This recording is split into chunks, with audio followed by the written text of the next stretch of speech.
আসসালামু আলাইকুম, কেমন আছেন সকলে? আশা করি ভালো আছেন। তো আজকে কিছু বাস্তব কথা বলবো, কথাগুলো মনোযোগ সহকারে শুনবেন।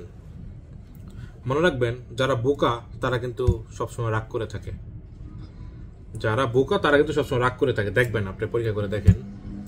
আর যারা বুদ্ধিমান ওদের দেখবেন ধৈর্য অনেক বেশি, যারা বুদ্ধিমান। আর যারা মিথ্যাবাদী তারা দেখবেন এত পরিমাণ চাপা মারে, চাপার যন্ত্রণায় আপনি অতিষ্ঠ হয়ে যাবেন।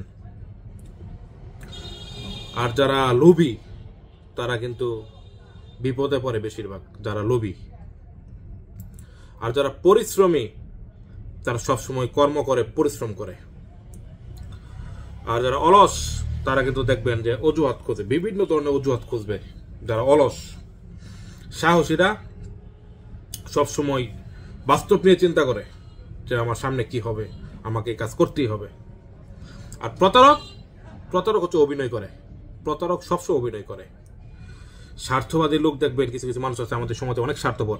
তারা দেখবেন কোনো একটা ঝামেলা টামেলা হলে আপনার বিপদে থাকবে না, বরং কেটে পড়বেন। কোন দিক দিয়ে চলে যাওয়া যায় ওই পথ খুঁজবে। আর যাদের কঠিন মন তারা হিংসা করে বেশি। এই কথাগুলো মিলিয়ে দেখবেন সত্য না মিথ্যা। আমার পাশে থাকবেন। ধন্যবাদ। আসসালামু আলাইকুম।